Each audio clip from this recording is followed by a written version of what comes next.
Hey guys, it's Heather from Here She Grows, and I'm in my side yard garden. And this is the corner that my laundry room window's here, so I've got a really nice view of this space. But I was really off on my scale of this. I was just kind of experimenting with some filler plants in here. I've got a Munstead wood, it's a David Austin rose. I've got some wildberry heuchera down here that you really can't see because it's being just completely swallowed up by the nicotiana that I have here. It's a lime green nicotiana. The nicotiana is just too big for the space. I need something a little bit more under control, a little more compact, I think. So I'm going to take the nicotiana out right now. I'm probably going to have a million seedlings next year because they drop a lot of seed, but that's fine, whatever. But back here, just a little explanation of what's in here. I've got a Cornell bronze dahlia, which I think is one of my favorite dahlias. It was my first year growing that variety, and it's just a beautiful plant. I love it. It's a ball form dahlia. The Munstead wood rose is a deep reddish black rose, very fragrant. You can smell it all the way to the sidewalk actually, and it's a good distance from here to the sidewalk. So I am going to take this out. So if you're from the Chicago area, there's a greenhouse in Tinley Park, Illinois called Ted's Greenhouse, and they have some really interesting plants there. I typically don't spend $22 on a single perennial, but and I could use a few more, but this was definitely worth it. This is a dwarf anemone called Elfin Swan.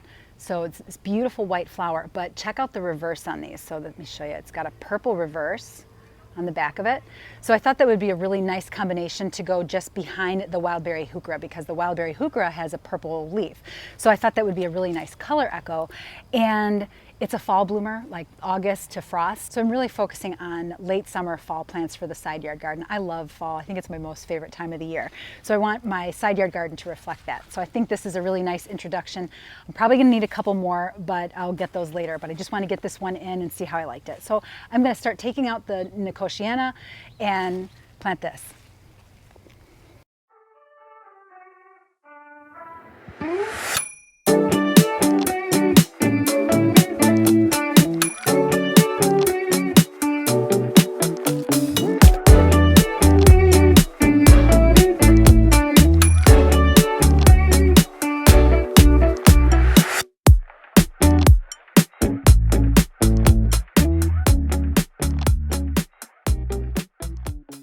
This already looks so much better. This is where the nicotiana was, so I've got a nice spot to drop that one Elfin Swan anemone right in here. And I think it's going to be a really nice color play on the wildberry heuchera, which is now visible because it's not being swallowed up by the nicotiana.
Let's pick a leaf off of the wildberry heuchera and compare it to the reverse on the anemone. Look at that color. That's a beautiful color echo. So a color echo is just the repeat of a color of one plant in another plant, or it could even be a leaf color. It could be even a structure in your garden that you're repeating the color of. So that is your color echo. So this is a very small. Elfin Swan stays very small, about 18 inches tall and about a foot wide. Hardy in zones 4 to 9, and it takes sun to part sun. So this gets morning sun, afternoon shade. So I think it's a perfect spot for this. And it's a beautiful, beautiful plant. I was really taken by the reverse on these flowers, but isn't that gorgeous? Really pretty.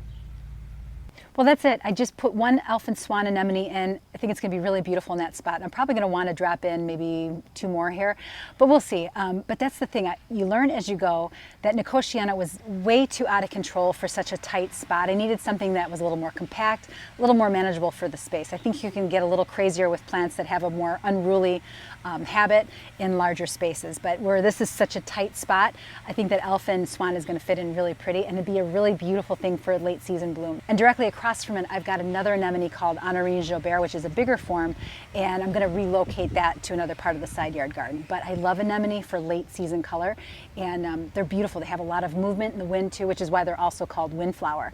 So check out anemone, Japanese anemone. There's different varieties, different sizes. Really a great choice for late season color. Okay guys, thanks for watching, and I'll catch you in the next one.